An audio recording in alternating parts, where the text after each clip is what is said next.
আসসালামু আলাইকুম, সবাই কেমন আছেন? আমি চলে আসলাম উর্মিলা কিচেন থেকে। আজকে আমি সবুজ সবুজ বরবটি সিদ্ধ আর ভর্তা রেসিপি নিয়ে চলে আসলাম। আমাদের রাঙামাটির একটা জনপ্রিয় খাবার। তাই বরবটিটা আমি ভালোভাবে কেটে নিয়েছি প্রথমে। এই পর্যায়ে আমি বরবটিটা ধুয়ে রেখেছি। তারপর আমি কয়টা চিংড়ি শুটকি বেছে নিচ্ছি। চিংড়ি শুটকিটা ভালোভাবে বেছে তারপর আমি একটু পানি দিয়ে ধুয়ে একটু পানি দিয়ে আমি বসিয়ে দিব প্রথমে। তারপর আমি পানি দিয়ে বসিয়ে এর মধ্যে আমি স্বাদ মতো লবণ দিয়ে দিব। যতটুকু আমার লবণটা দরকার হয় ততটুকু আমি লবণটা দিয়ে এটা সিদ্ধ করতে দিয়ে দিলাম। তারপর কিছুক্ষণ পর এটা সিদ্ধ হয়ে আসলে তার মধ্যে বরবটিটা আমি দিয়ে দিচ্ছি। বরবটিটা দিয়ে কিছুক্ষণ আরো সিদ্ধ করব। এটা হালকা সিদ্ধ হলে হয়। তারপর এটা সবুজ থাকা অবস্থায় আমি এটা নামিয়ে রাখছি। আমারও এটা প্রায় রেডি হয়ে গেল। এভাবে শুধু সিদ্ধ আর কোনো মশলা বা তেল ছাড়া। তারপর এটা আমি নামিয়ে এই পর্যায়ে আমি একটা ভর্তা রেডি করব।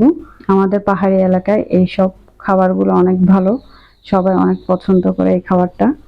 যে কোনো সবজি আমরা এভাবে সিদ্ধ করে খাই। আমরা পাহাড়িদের সাথে থেকে থেকে আমরা অনেক খাওয়া শিখেছি তাদের থেকে। এভাবে আমরা সব সময় খেয়ে থাকি। তারপর আমি কিছু চিংড়ি শুটকি ভেজে নিলাম একটু লাল লাল করে। এ পর্যায়ে আমি কয়টা কাঁচামরিচ ভেজে নিচ্ছি ভালোভাবে। কাঁচামরিচটা প্রথমে আমি তেল ছাড়া ভালোভাবে ভাজবো। তারপর 2 কোষ রসুনও দিয়ে দিলাম। তারপর এগুলো ভাজা ভাজা হয়ে আসলে একটু ভালোভাবে দাগ দাগ হয়ে আসলে তার মধ্যে আমি একটু তেল, সরিষার তেল এড করলাম। তারপর আমি কিছু কাঁচা পেঁয়াজ কেটে রেখেছিলাম, পেঁয়াজটা আমি দিয়ে দিলাম। পেঁয়াজটা দিয়ে আরো কিছুক্ষণ ভাজবো।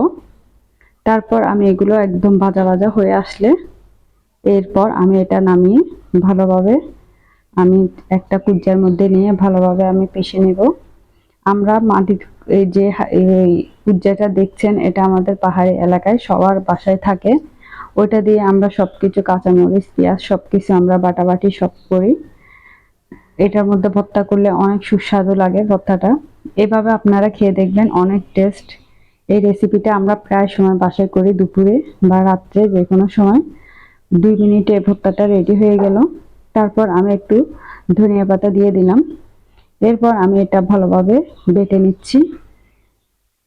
এভাবে কয়েক মিনিট পর আমার এটা বাটা হয়ে আসলে আমার খাবারটা প্রায় রেডি হয়ে গিয়েছে। তারপর একটা ছোট একটা বাটিতে আমি নিয়ে নিলাম। আমরা যে কোনো সবজি এইভাবে সিদ্ধ করে খাই। বরবটি, কোয়েন্দা, যে কোনো সবজি একটু চিংড়ি শুটকি হলে হয়। তেল ছাড়া এই খাবারটা কিন্তু অনেক ভালো, শরীরের জন্য অনেক উপকারী। আমার এটা রেডি হয়ে গিয়েছে। এবার আমি গরম গরম ভাতের সাথে এটা পরিবেশন করছি। দেখেন কতটা সুস্বাদু হয়েছে, দেখলে বোঝা যায়। সবাই ভালো থাকবেন। আল্লাহ হাফেজ।